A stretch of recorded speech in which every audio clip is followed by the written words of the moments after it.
Hello, everybody. It's Rolling Royalty Revolution.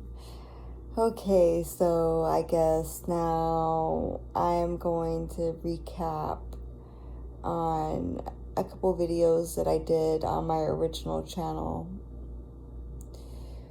Right now, I want to talk about love and valuing yourself and honoring your body and your temple and the importance of your self-health. Let's talk about love. You know, we can only love as much as we know how to love. And a lot of us weren't taught how to love, right? A lot of us came from broken families that didn't really listen to them,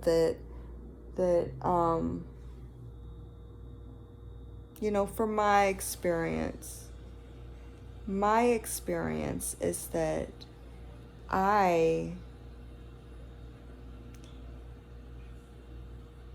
when I was 3 years old,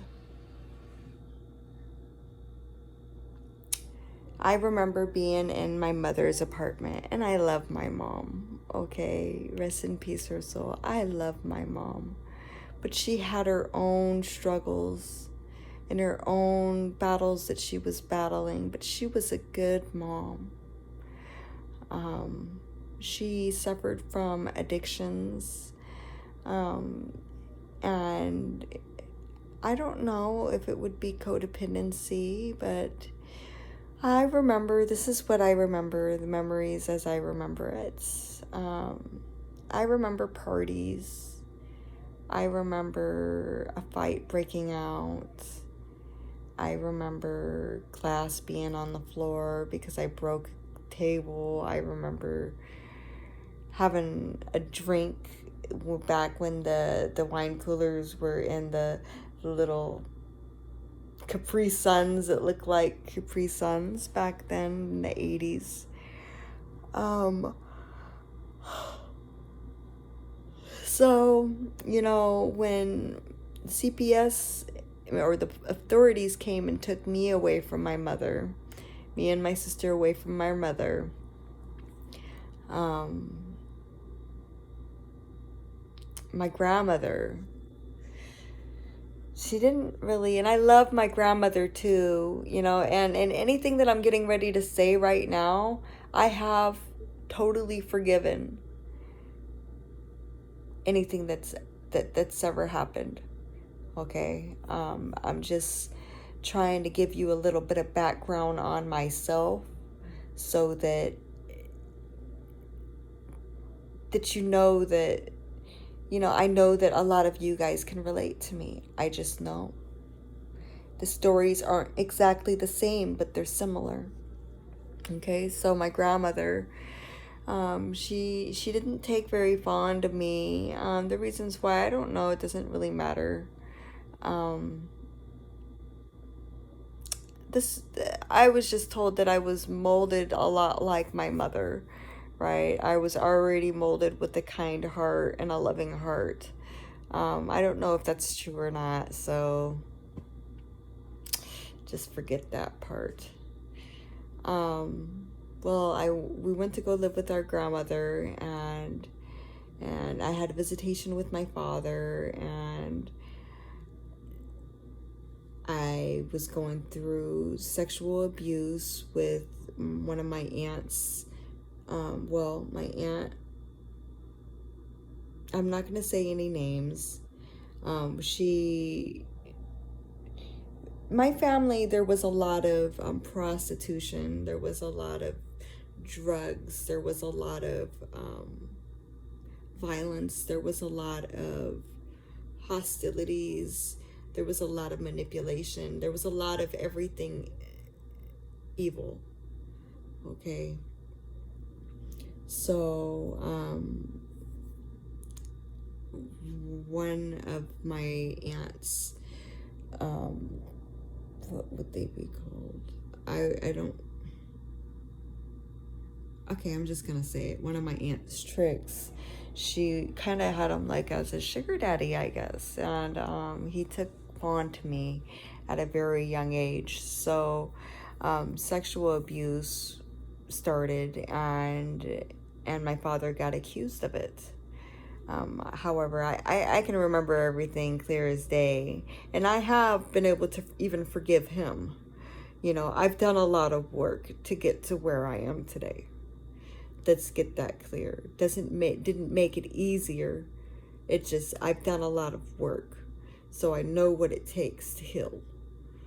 Um,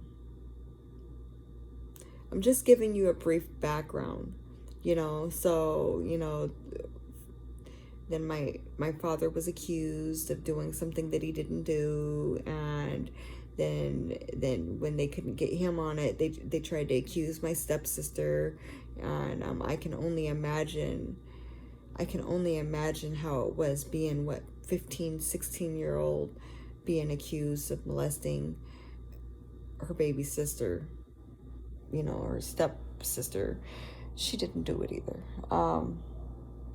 So, you know, my father was away. He was away for a long time. I didn't get to see him until I was about 18. Because he didn't know how to fight, because of generational curses, right? Because we have these generational curses that we also have to fight. And we have to break these curses. But let me get back to the story. So, you know, the molestation went on for about 4 years. It went on until my period started, and I started my period about between 8 and 9 years old. You know, and then I started communicating with spirits when I was around that same time. I do believe it was around that same time that I started seeing apparitions and feeling, and I could just feel things, or I'd look at the picture on the wall. I remember looking at a picture on the wall and just seeing the face on the picture just change into different faces. It was really weird. It was a picture of my mom that I would just stare at. And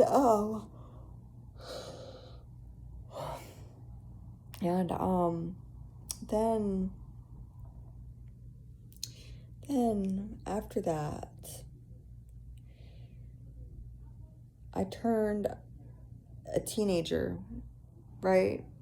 I mean, I when I got into my teens, we moved to an area called South Park, and I didn't really get to have any friends because my grandmother was kind of racist, even though she wouldn't admit that she was. You know, I mean, she was she was racist, and when I was conceived, she didn't, you know, she wasn't happy about my conception.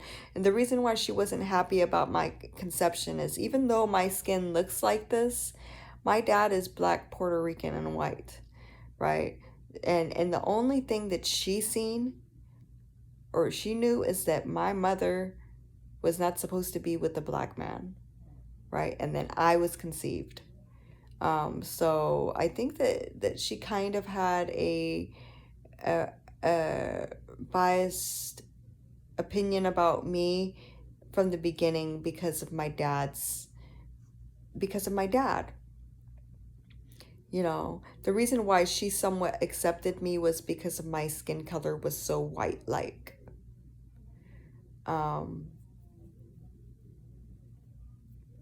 But then my sister, you know, we have two different dads, and my sister is brown, but my sister was a little baby when she got us. So she was able to bond with her a little bit differently. So, well, I'm gonna fast forward, you know, because that's I'm just trying to give you a little history of me. Um, when we moved to South Park, the guy that was molesting me, he hadn't molested me for a couple years now because I'm like 11, 12 years old. But he tried to kiss me during our move. And for the first time, I was able to defend myself and push him away and say no, because I knew that it was wrong. You see, at that moment, I couldn't be home no more. Okay, at that moment, it was time for me to leave, because I didn't feel safe, because my grandmother was talking about um, getting me over to his house to spend the night. So I had a lot going on within myself. I had a lot going on within myself with not having my mother there, because my mother went to Hawaii and she was gone until I was like 15. And she left when we were little. Um, I had a lot going on because my grandmother would tell me that I was lucky that my I was lucky that my forehead wasn't flat, because I'm borderline retarded because of alcohol, FAS, fetal alcohol syndrome, according to the University of Washington, right? I'm lucky. And the University of Washington actually was following me and having me check up in with them so they could do brain scans. Now we know why they were really doing brain scans, right? When I would go, every time I would go in for a brain scan, they'd say that nothing would be improved, right? So I didn't really try in school because I thought that I was stupid anyways. There's no sense of trying if you're just not going to be able to do it anyways. And this is the truth. This is how I felt. This is how I thought, because my self-esteem was so low. It didn't matter what I said to anybody. It never mattered. So I was one of them teenagers that wouldn't say anything because I was never able to say anything in the beginning. So when I was 13, I ran away from home, and when I tried to come back, she wouldn't let me come back, you know. So, I'll let you use your imagination for that. If you could name it, I've probably done it. Um, so for years, I felt like, my belief was my value had to be with a man, right? So I was with men, um, because I knew that I could be taken care of. 13 years old out on the streets. I was in juvenile detention hall 23 times from the time that I was 13 to the time that I was 15. And then I had started to have children when I was 15. Trying to fix a love problem, right? Because I remember going to the store.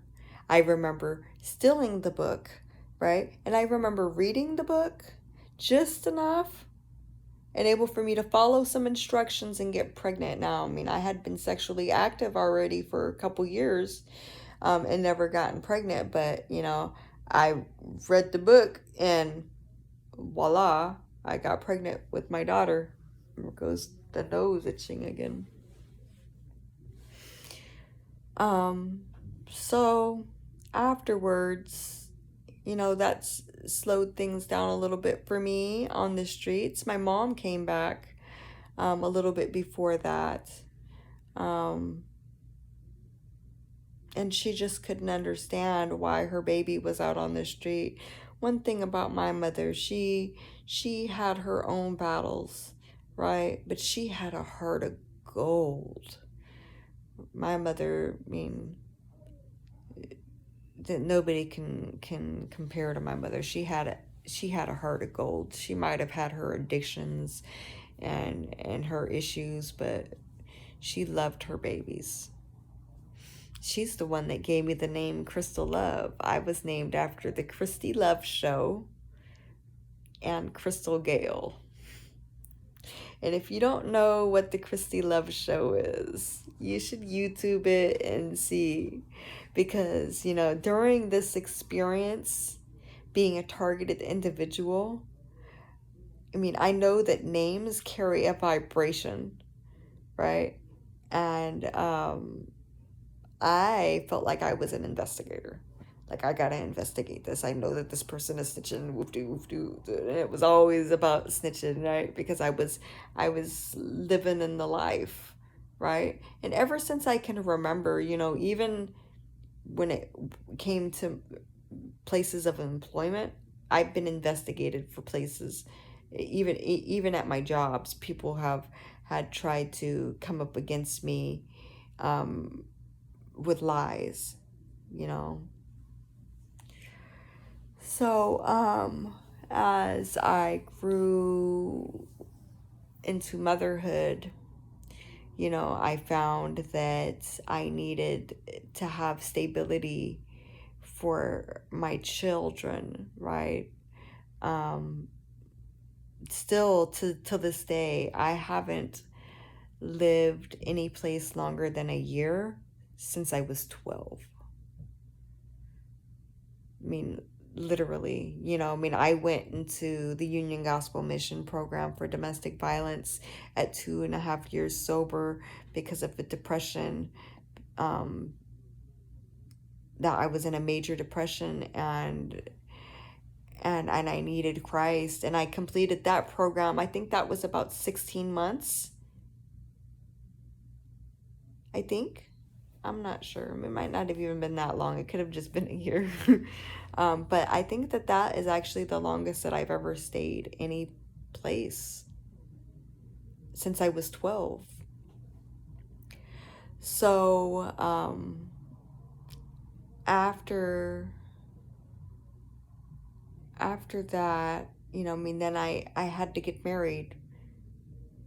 And I got married when I was 18 because my fear was that my kids weren't going to have a place to live, right?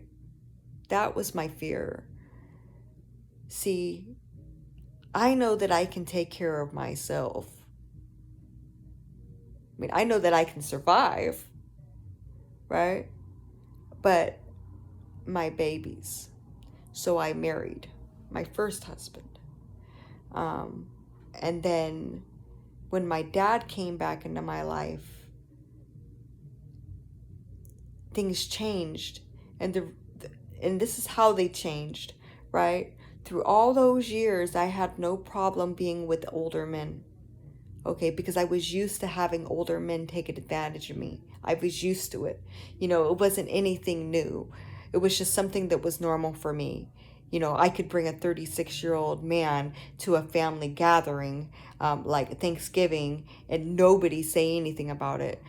Nobody say anything about it when I was 15. Nobody said anything about it. I'm 15 years old and I'm bringing a 36-year-old man to Thanksgiving. Somebody should have said something about it, you would think. Because if my daughter brings a 36-year-old man to my house, or my granddaughter brings a 36-year-old man to my house for Thanksgiving, we're going to have problems if she's only 15, right?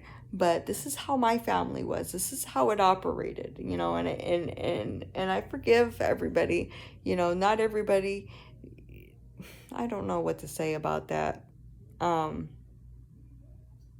They should have known better, because still at 15 years old, I needed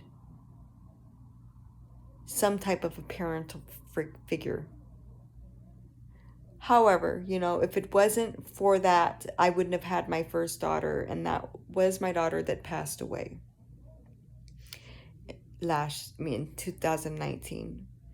And she was amazing. So I don't regret her at all. I don't regret any of my kids. My kids are all blessings. So, moving forward, I was used to it. So when my dad came back into my life, I was 18. Now, before my dad came back into my life, let's talk about the dream that I had 2 weeks before that. I had a dream that I think it was 2 weeks. I'm old. I'm getting old now, so it was either 1 week or 2 weeks before I had a dream that I was sitting in the living room having a conversation with my dad. And about a week or 2 weeks later, my dad's mom shows up at my other grandmother's house talking about, Crystal Love, you got to come to the house because your dad's calling at 4 o'clock. Okay. I have dreams too. And it started with them. It started with dreams for me. Well, not really. That's just what I recognize as it starting with dreams. Let's move forward. Okay, so I've always been able to see in the spirit and feel in the spirit, and I was always different. Anyways, I was already the outcast. Um, so so when my dad came back into my life, I started, you know, having things come back, and I couldn't be with my husband no more. And even though he wasn't that much older than me, I just couldn't do it. I wanted to be with somebody younger. I didn't know what it was like to have a father or a dad.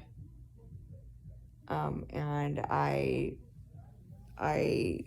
had a lot going on still, you know. So, I moved to California, and then, I'm trying to be this perfect daughter. I started smoking cigarettes again after I already quit, but everybody smoked in the house there, and here I am trying to be this perfect daughter, smoking the cigarettes in the bathroom like I'm smoking dope and hiding it from my dad. Like, crazy. I was fearful of what my dad was going to think if he found out that I was smoking cigarettes. So I sat in the bathroom and I hid an ashtray, and I would sit in there and I would smoke because I was struggling with smoking cigarettes. I was really struggling because I smoked my first cigarette when I was 8 years old. Matter of fact, I'm getting ready to smoke one right now. um, so, I just wanted to be the perfect daughter because that's all I ever wanted was my dad.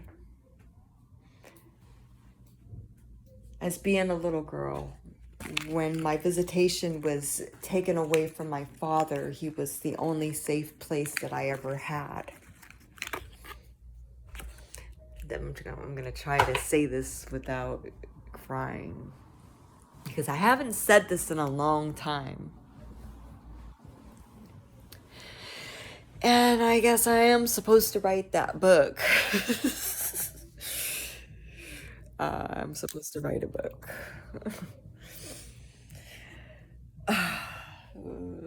Anyways, okay, so my whole life, from that moment and before that moment, by the time when they took the visitation away from my dad, because there is a difference for me between my dad and my father, right? Because he is my father. He was the only safe place that I had. So when he came back into my life, I just wanted to be this perfect daughter. I didn't want... Okay, I gotta hold it together. I just wanted to be perfect. I was dealing with, well, you already know what I was dealing with, in a way, because I feel like a lot of our stories are similar. I was dealing with trying to be perfect because everywhere else I went, I wasn't perfect. I never fit in anywhere that I went. I was always the black sheep or the outcast or the weirdo or the one that smiles too much or talks too much about God or I was always the different one. And then when I was out on the street, I wanted to be just like my dad because my dad had history, you know. I wanted to be a pimp, I wanted to be a player, I wanted to be a hustler. That's what I wanted to be. I wanted to be somebody that people feared, somebody completely opposite of who I am. But at that time in my life, that's who I thought I was. Maybe that's who I needed to be. That's who I had to be because of the environments. You know, I'm from Seattle, Washington. And,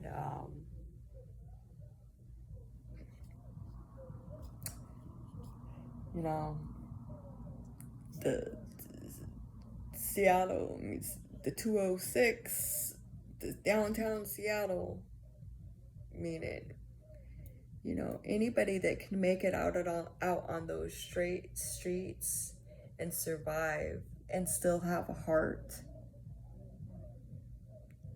I hand it to them. Let me light this cigarette.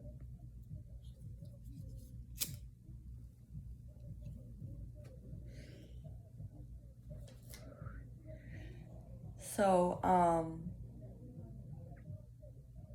yeah, so let's go back to, you know, I mean, I thought that my value was on my body. I thought that my value had to come from sex, you know, coming from a family of prostitutes and pimps and you know, players and hustlers, right? You know, that's what I thought. I didn't know anything about going to work. I didn't know anything about any of that because all we did was have government assistance. You know, my poor grandmother was on Section 8. My mom, when she came back, you know, she was working, but she struggled, you know, but she was working, you know, she worked. But before that, I mean, it's like we really didn't see anybody work. You know, my grandmother would go babysit, but really she was on SSI and Section 8. You know, we knew a lot about going to the welfare office. We knew a lot about that.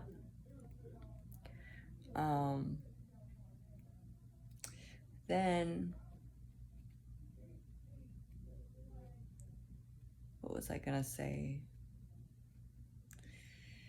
So yeah, the value was on my body. I didn't know that I didn't need validation from a man. I didn't have a self-esteem built up at all. I didn't know how to speak for myself. I allowed men to walk into my lives and walk all over me. I would go the distance for men, but the men would never do the same for me. I didn't have the queen mentality, as R.C. Blakes would say, you know, and that's another a spiritual father that I look up to. He's got this really good series. He's got a series for men and women. It's called Queenology and Kingology. And if you get an opportunity, check him out because he's really an amazing pastor.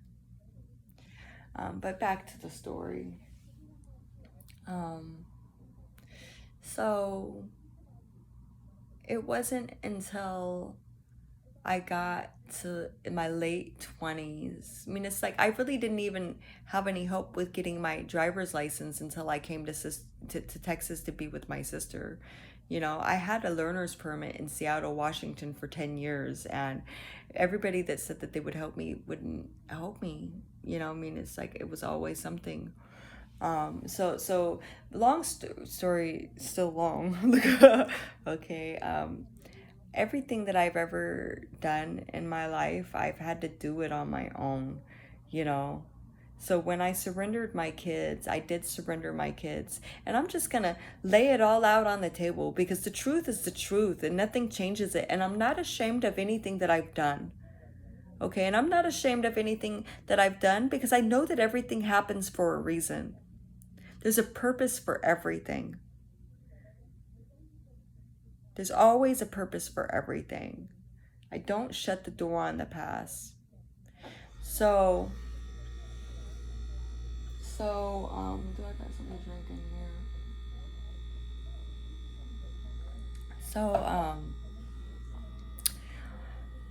continuing. What did I just say? 2005, when my mom was going through what she was going through, I had an abortion.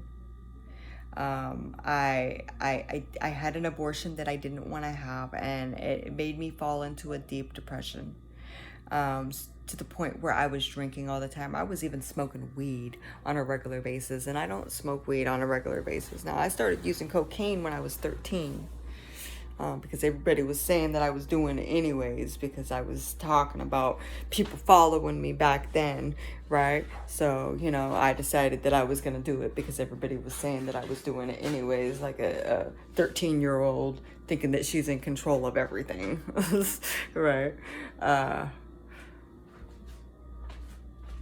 But, when it came to crack cocaine, I didn't. It's like when I would go into the juvenile hall, I convinced myself that I didn't need that shit. And excuse my language, but whatever. I convinced myself, I'm just gonna talk. I convinced myself that I didn't need that shit. So I didn't crave it.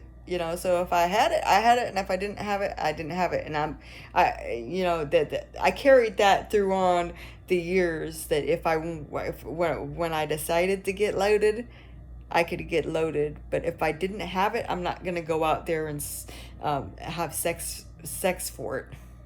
I'm just not gonna do that. That's just not me. Okay, I'm gonna pay for it, but I'm just not gonna do that. um, and I'm not knocking down anybody who has, right? Because we all have our own path. We all have our own pet peeves and our own, and that was just one of mine.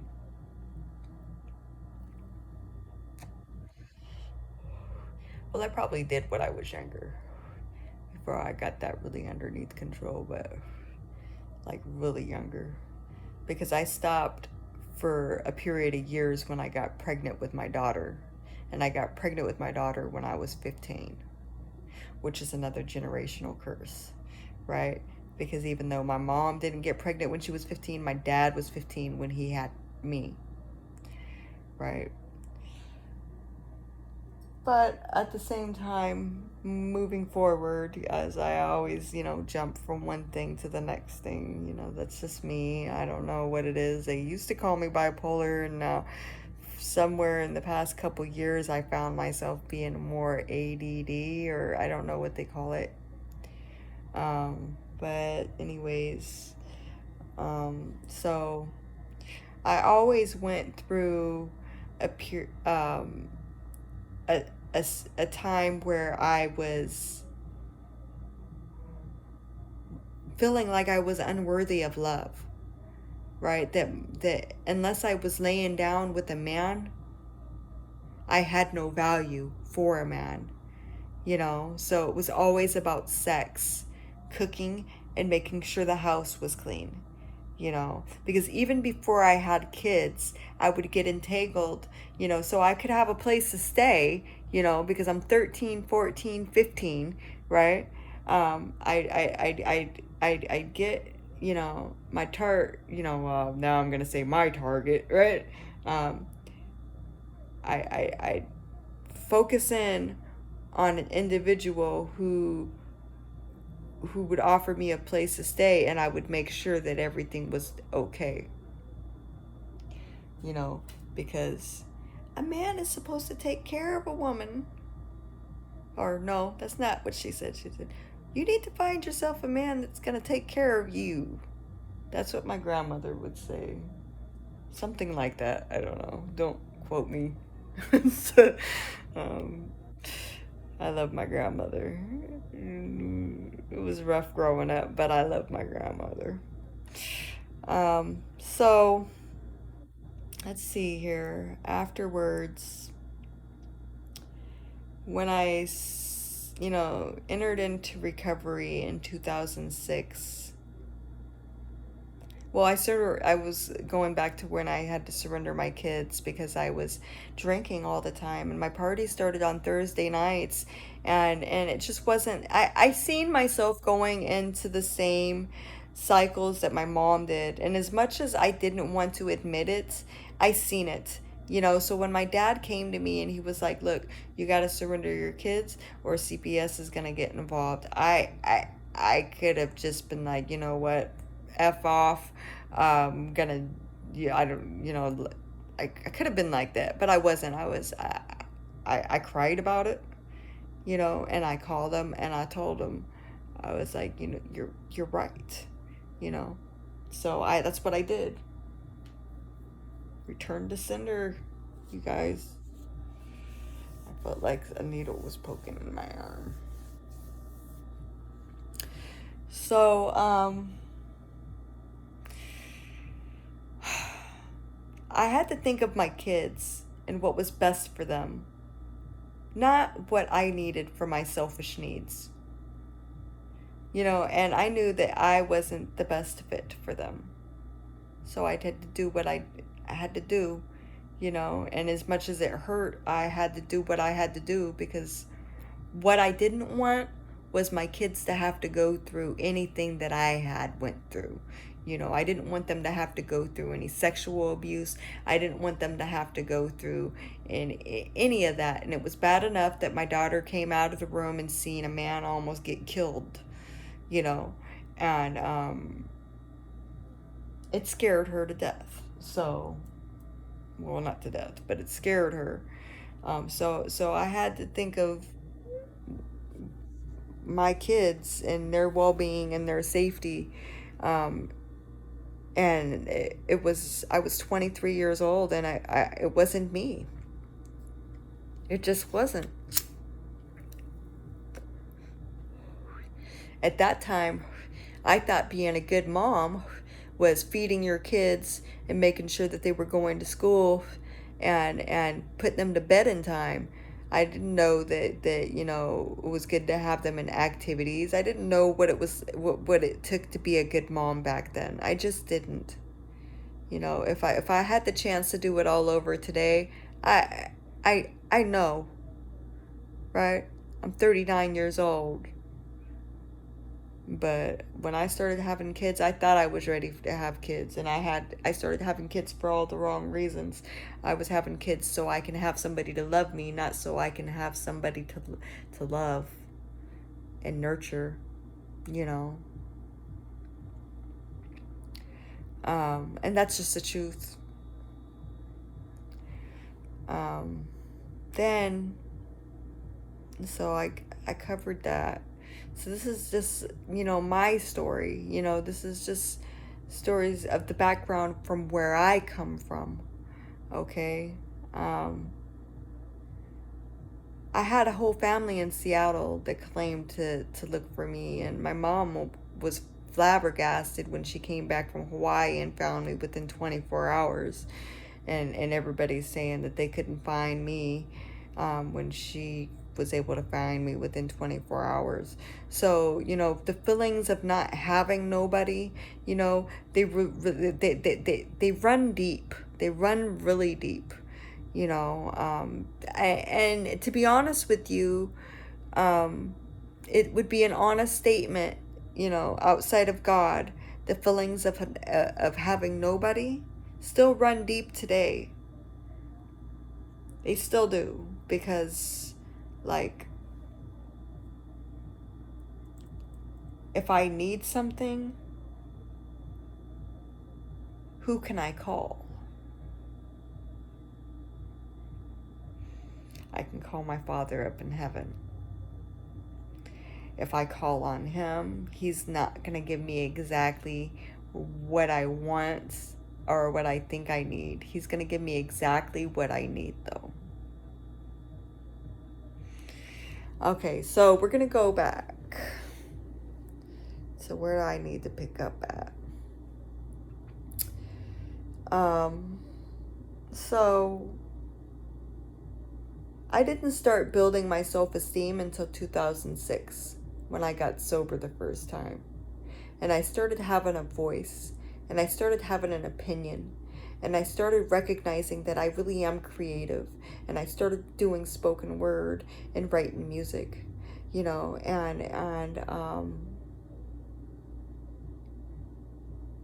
figuring out who it is that I am, and then as the years went by, it got a little bit stronger. I started getting jobs and holding them down and making my way up to management, and I was a good manager, and people liked me. But I could never, I have a hard time just staying at one job, I mean, I just do, I'll stay for maybe a year and then I'll move on. I don't know what it is with that. I've been at a job longer than I have been in one living place, so, and that's the truth. I think I hold a job for about a year, and that's keeping it real. Um, but I mean, every relationship that I get into, or I would get into, it would be the same cycles, right? The same cycles, different people, but the same cycles. Always having to take care of a man, always, getting involved in narcissistic relationships where I'll be strong, but as soon as I get in that relationship and I had confided everything into them, I'm getting beat down, emotionally and psychologically, and yeah, emotionally and psychologically, you know, um, before I knew what a narcissist was. Um, so I mean, that's just a brief history, you know, and I don't know, maybe some of you guys can relate to that. Um, I know that I have came so far since then. And I know that if it wasn't for him, I wouldn't have the ability to, right? Because, like I was telling a brother earlier, without him, I am nothing. Without him, I am just a, a, a meat sack, filthy rags.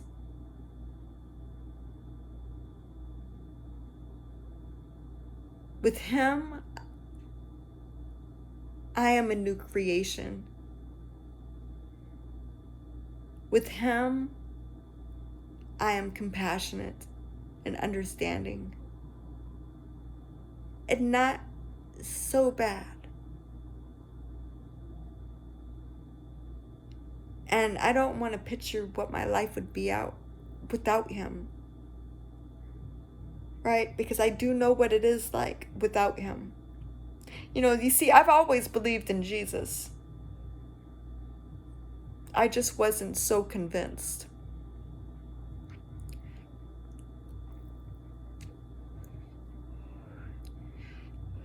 I have a thing with the Christianity thing. Okay? Even though I listen to Christianity music. Right? Because there is power in worship music, let me tell you.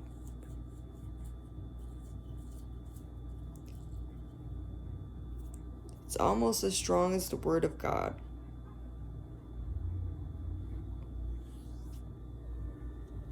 But it's better when the Word of God is in it. And that's why I talk about artists making sure that they're preaching the gospel in their music. It's important. Thank God that I don't look like what I've been through. I don't know what y'all think I look like right now. A hot mess.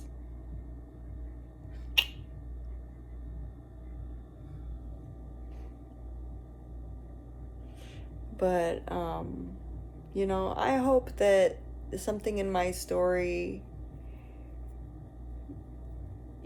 makes you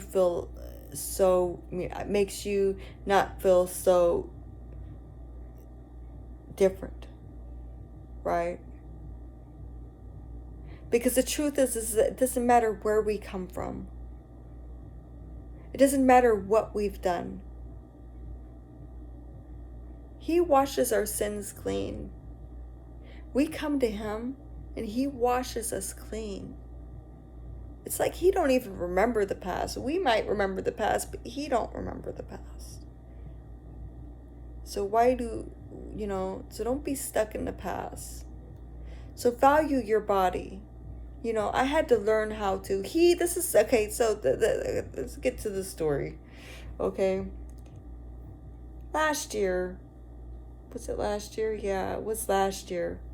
He started telling me that I needed to cover my head, and I didn't understand why he was telling me that, but that's what he was telling me. Okay? And then, you know, I couldn't just go and lay and have sex with men. I just can't. You know, he was telling me that I needed to wait for my husband. Now, I'm not going to tell you that it's been a cakewalk. It ain't been a cakewalk, right? I'm still not sure how it all's supposed to work out. You know, I don't even know if I have a husband that I'm waiting on. And to be honest with you, yeah, because I done thought what? Well, I thought that I made a covenant in December 6th. Go figure. Last December 6th, I was sworn up and down that, you know, that I made a covenant. We didn't go to no courthouse or anything like that, because I feel like there's something with that satanic asking permission to go get married, right? My idea of marriage today is totally different than it was before. My idea of marriage is going to get a Bible. My idea of marriage is a covenant between a man and a woman and God, not the state. When they have births. I mean, they have everything in the back of the Bible. You go get the family Bible. Yeah, they have the the, the marriage certificate, the family tree, death certificate, death list. Everything is in there. Okay, so I'm just waiting on my husband, the right one. And able for me to do that successfully, I have to be in hermit mode. You know, I still don't know how things are going to go from day to day. My phone got hacked and I had to go get another phone.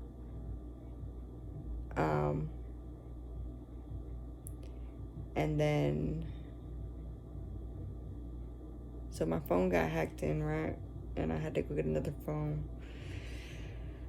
My accounts, I had to put a stop on my accounts. So I'm waiting for my debit card to come in the mail. I don't know if it's going to be here in time. But, I don't know. All I know is that he is going to work everything out. I know that I don't have to worry about things because he says not to worry about things. He says not to worry about tomorrow because tomorrow has enough worry for its own. I know that when I see birds outside, I know that I'm being protected. And I've been seeing birds all day. They've been warning me. And they keep on kicking the floor. I don't know if you could hear it. Boom.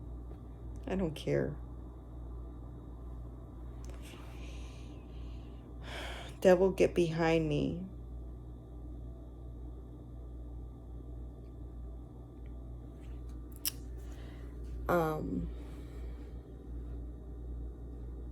So, you know,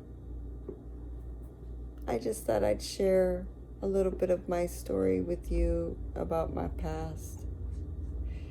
And I'm gonna close this and thank you for watching this video. And please comment, like, and share, and subscribe or dislike. Blessed be.